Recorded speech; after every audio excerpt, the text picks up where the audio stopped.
Hi friends, அஸ்ஸலாமு அலைக்கும். எல்லாரும் எப்படி இருக்கிறீங்க? அல்ஹம்துலில்லாஹ் நான் ரொம்ப நல்லா இருக்கேன். இன்றைக்கி பார்த்தீங்கன்னா பாப்பாவுடைய பர்த்டே விலாக் தான் பார்க்க போகிறீங்க.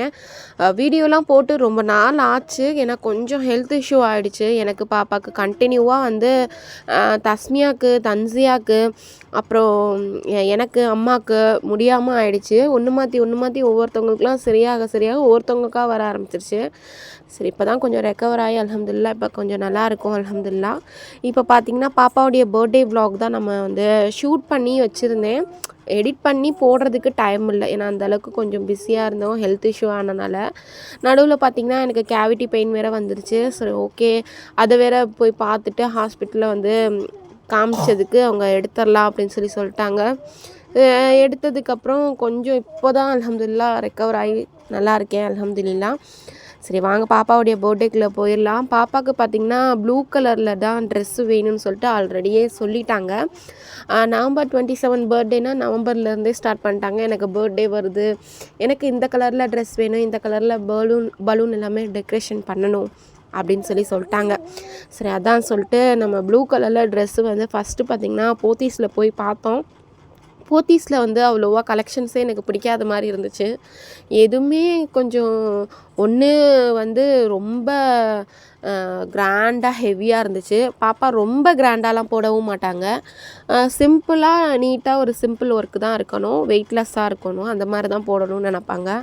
சரி, அதான் சொல்லிட்டு அவள் கேட்ட மாதிரி அங்கே ப்ளூ கலரும் இல்லை. சரி, ஓகேன்னு சொல்லிட்டு நெக்ஸ்ட்டு பார்த்திங்கன்னா வந்து டவுன் ஹாலுக்கு கிட்ட இருக்கிற தைலா சில்க்ஸ் தான் வந்துட்டேன்.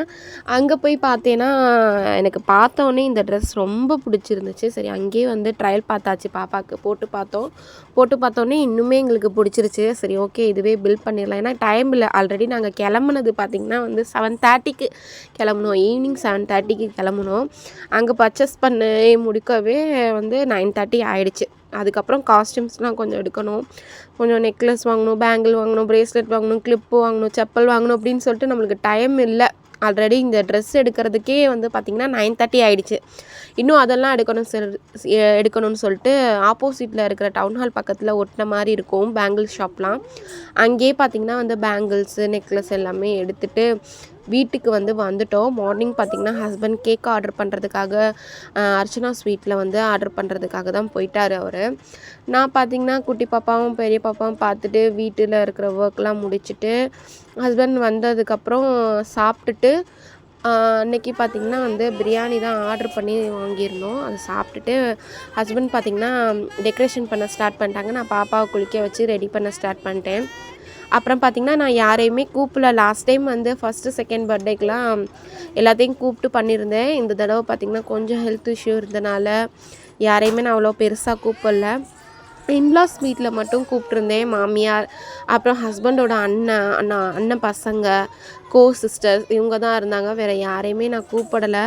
சிம்பிளாக பர்த்டே டெக்கரேஷன் பண்ணி சிம்பிளாக வந்து கேக் கட்டிங் பண்ணியாச்சு. ஸோ பாப்பாவுடைய ஆசைக்காக தானே, அதனால் சிம்பிளாக பண்ணியாச்சு. அப்புறம் அவங்க ஹஸ்பண்ட் அப்பா வந்து சேர்ந்து கட் பண்ணிகிட்டு இருந்தார். அவங்க அப்பாவோட சேர்ந்து கட் பண்ணி சாப்பிட்டுட்டு கேக்கெல்லாம் வந்து டிஸ்ட்ரிபியூட் பண்ணிவிட்டு பாப்பா வந்து ஃபோட்டோஸ்க்கெல்லாம் போஸ் கொடுத்துட்டு நின்றுருந்தா.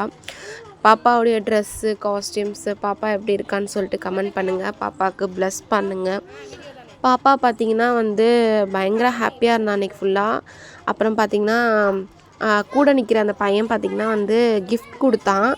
எங்கள் சிஸ்டர் பையன் பெரிய ஒரு டெடி பியர் மாதிரி ஒன்று கொடுத்தாங்க. அவ்வளோதான், இந்த விலாகை முடிச்சுக்கலாம். இந்த விலாக் பிடிச்சிருந்தா லைக் பண்ணுங்கள், ஷேர் பண்ணுங்கள், கமெண்ட் பண்ணுங்கள். மறக்காமல் மியாசியா விலாகை சப்ஸ்கிரைப் பண்ணுங்கள்.